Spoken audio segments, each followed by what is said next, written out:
Reddit. Has anyone here actually killed another human being? What was it like? Serious. I work for the railroad. I've killed 3 people in my 12 years on the rail. 2 were suicides. That didn't really bother me. The one that really got me though was hitting a family at a crossing right before Christmas. The roads were icy and they couldn't get stopped in time. My train hit the car dead center on the passenger side, killing the mother instantly. It spun them around and flipped the car off the tracks. The 2 kids and the dad walked away with minor injuries. I was an engineer for over 30 years, hit 13 cars, but never killed anyone in a car. I did run over a guy who committed suicide. He laid his head on the rail. We were going 60 miles per hour. Could not stop. 14 years ago I, 12 years old, was riding a bike in the park with friends. A buddy of mine challenged me to a game of chicken. We were to ride directly towards the street, and first to chicken out and not cross lost. As I was approaching the street I slammed the brakes before the curb and a car was coming around the bend who swerved because he thought I was going into the street. It was an old man who hit a pole and was severely injured. The car was about to catch fire so my friend and I removed him from the vehicle. He told the cops it wasn't my fault, that he swerved because he thought I was going to cross the street but that I was stopped. The man died the next day in the hospital. It still shakes me up a bit to realize I caused that because of a stupid game with a friend. I never rode a bike again until last year. A few years ago I was driving home from work in a snowstorm. The trip from work to home was about 54 kms. It was about 1030 pm. And probably about -40 with the wind. A man stepped out onto the road in front of me. He was outside my headlight range but I managed to catch the glint of something. Years of driving that road I learned to react quickly to little things. Deer or other animals' eyes reflect light. I managed to skid and slid to a stop only lightly bumping him as he didn't move. He got into the car, smelling strongly of booze and through the slurs he told me THST he needed to get to Lloydminster, a city about an hour's drive from my location. I told him I wasn't driving to the city but I would drop him off at the bar motel in the little town I lived close by called Chauvin. I did and along the way he told me he needed to see his daughter and it couldn't wait. No idea why but he was clearly drunk and freezing so I just agreed. I left him at a bar which he went into and drove home. Several days later I learned that he had gone back out shortly after and froze to death on the side of the road. He was trying to get to the city to see his daughter in the hospital. She died the day he did. It wasn't really my fault but I feel like I should have at least talked to the people in the bar before I went home. I just wanted to get home as soon as possible cause the weather was getting worse. I'm a respiratory therapist. We are the ones who take people off of life support. It's not for everyone. I indirectly killed my mom. To shorten it, when I was 11 my mom became sick and it led to her being bedridden. I was the only one to take care of her and I did. I walked to the grocery, helped her to the bathroom and helped her with everything. I would wake up, make her and I breakfast, make her a lunch and store some drinks in a cooler next to her bed, go to school, come straight home and help her to the bathroom, make dinner, homework, rinse, repeat. This went on until I was 18. At the time we were living in my dad's extra house but his new wife didn't like his ex-wife living in a home of his so he was evicting us. I took my mom to the doctor and he basically told her she'd be like this for the rest of her life and would need someone to take care of her. The next week my grandma, my dad's mom, had a stroke and was in the hospital. My dad called me and I was getting my mom ready to go see her and my dad told me not to bring her, that Hannah, name changed, doesn't want my mom there. This broke my mom's heart. She knew my grandma for 40 plus years. She was crying and yelling and I was crying and stressed because of college, my grandma, my mom, my dad, everyone. So I yelled at my mom. I don't remember what I said exactly but I remember yelling just get over it and I left for the hospital. I came back a few hours later and found my mom in her room. She had shot herself. Just like that my whole world and life I had known was gone. Not a day goes by that I don't blame myself for being the final nail in my mom's coffin. The only thing to make it all worse was a cleanup crew was too expensive so I cleaned up the aftermath on my own. Nobody expects to be 18 and cleaning parts of their mom's brain off their bed. I ran over someone with my car. I was with my family going Christmas shopping when I was 16. I was driving. We were on the interstate in a pretty high traffic area. I remember seeing someone fall from the car next to us. I'll never forget the thud the car made as we hit another person at 70 plus mph. As it turns out, he had actually stepped in front of another car and they knocked him into my lane. Not that it really makes a difference, but he was probably already gone before I hit him. Not the ideal Christmas shopping experience. That's too heavy for a 16-year-old. I'm sorry that happened to you. Although it's not murder, I didn't return my best friend's call the night he overdosed and died. Sometimes I feel if I answered and we hung out, I could have prevented the chain of events that occurred. Sadly, addiction is a powerful entity.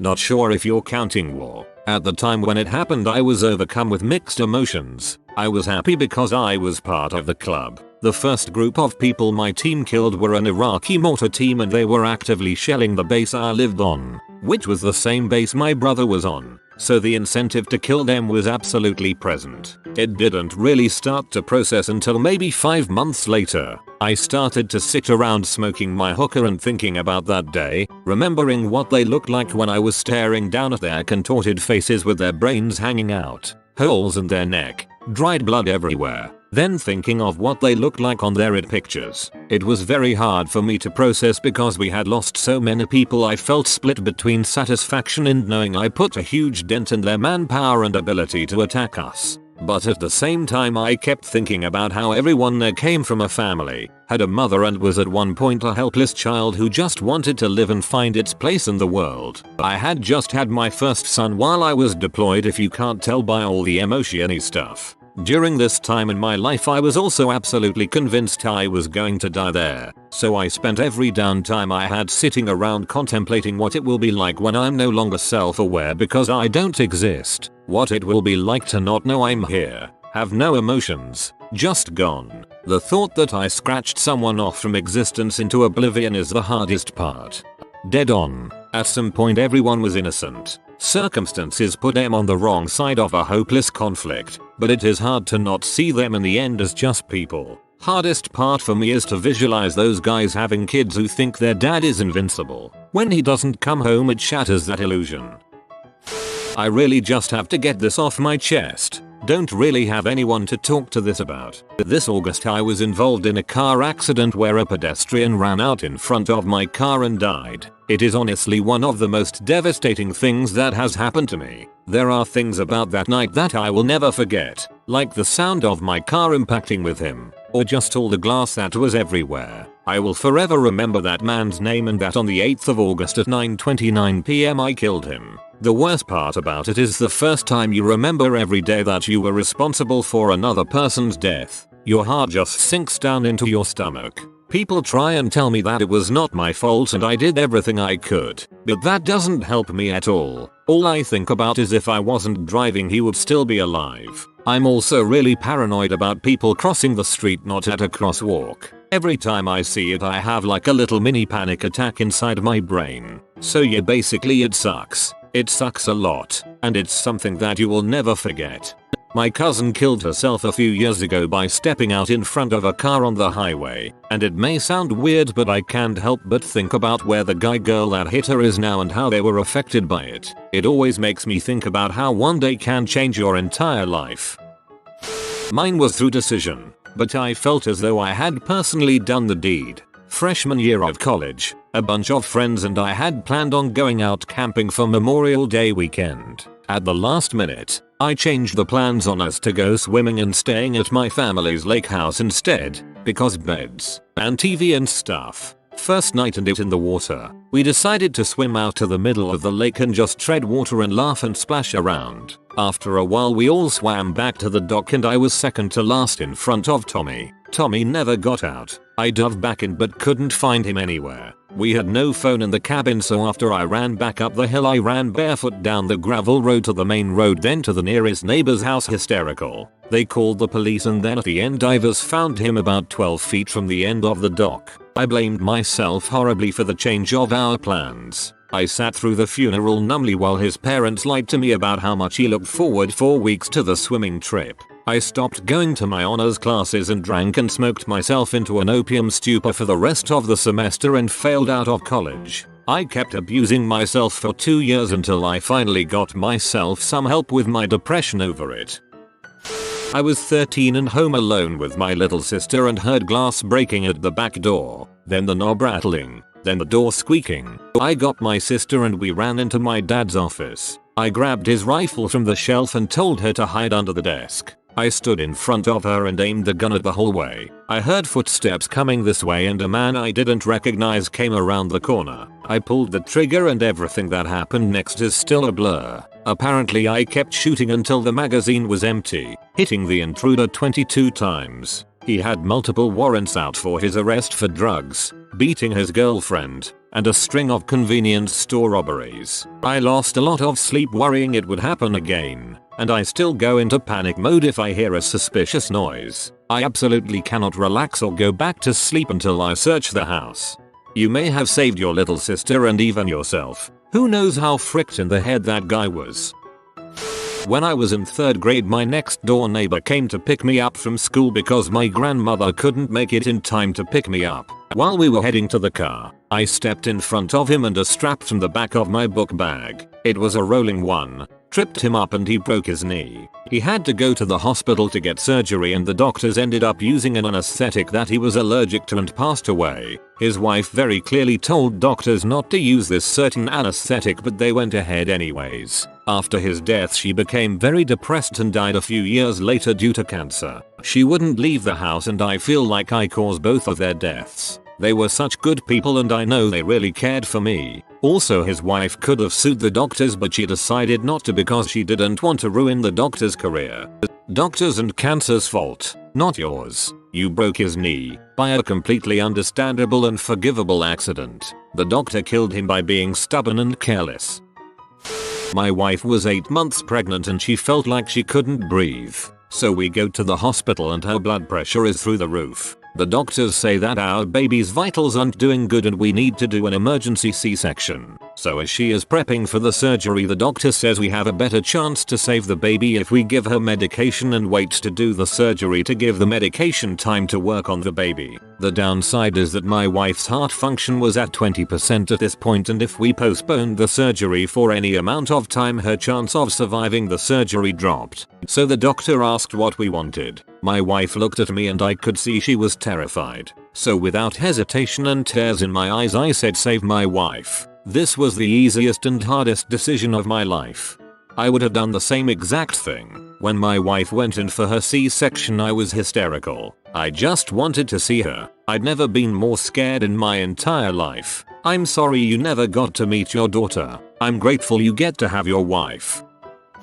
I was 18 years old and had just received my driver's license fairly recently, so I was looking for any excuse to drive. So I jumped on the opportunity to run out and get cat food from the store even if it was 11 PM. Where my parents lived it was out in the country so there weren't many street lights so you relied on your headlights. I was coming home and was doing 60 in a 55 and coming over a little hill when suddenly in front of me I see a guy standing in the lane in all dark clothes just looking at me. I didn't have time to react and I hit him head on. He rolled off the van and I lost control. I think because the airbag deployed or because maybe I had jerked the steering wheel and went off into the woods on the left side and rolled down a hill taking out trees and everything. The van did its job luckily and protected me from dying but I got really banged up, cut up, and a mild concussion. I lost consciousness for a moment and when I came to I was at the bottom of this little hill and had to climb on all fours up the hill. I flagged down the first car I saw and luckily they stopped and called 911.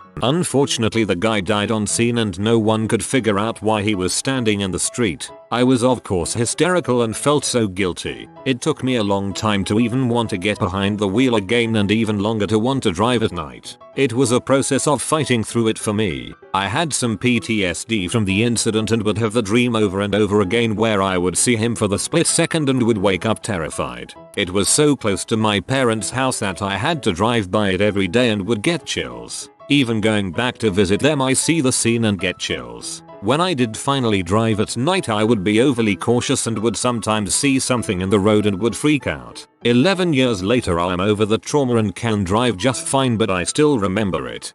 Honestly, it sounds like he was trying to commit suicide. A really crappy way to do it, by dragging someone innocent into it, but definitely sounds like suicide to me.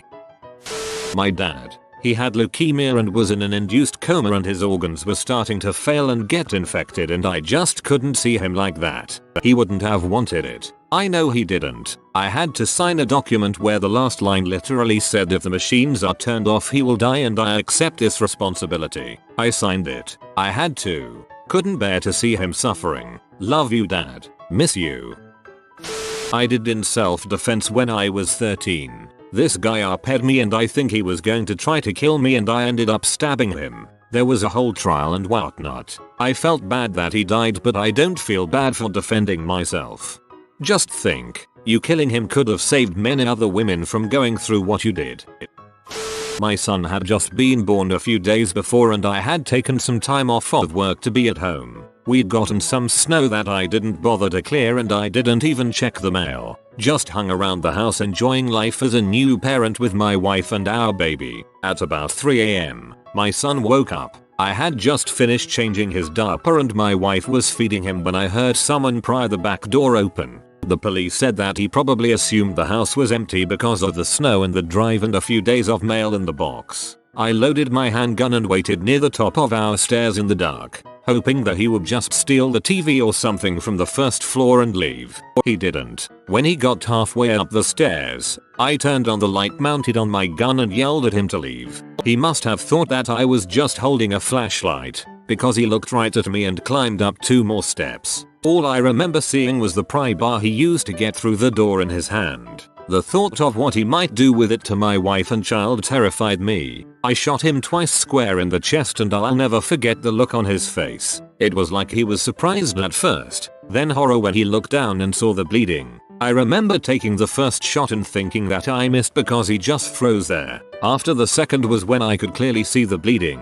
It can't have been more than a second between the two, but it felt like forever. He tried to run away, but only got a few steps before he fell down and, I assume, went into shock. That man pleaded for help and begged me not to kill him. I remember sitting on the top step with the gun still aimed at him and just sat there shaking and watched a man bleed out halfway down my staircase. I have no idea how long he lived. It felt like hours, but my wife tells me that the police were at our house in 10 minutes. The police said that there had been several burglaries in our town recently and that I did the right thing. I grew up hunting and target shooting for fun, but never expected to shoot a person. I kinda feel bad that I don't have any guilt about it, but every time I think about that night, I instantly switch from thinking about the guy who invaded my home to being glad that my family wasn't hurt. The worst part is that now any little noise at night has it's both awake. I've had an alarm installed and got a dog, but still have trouble sleeping.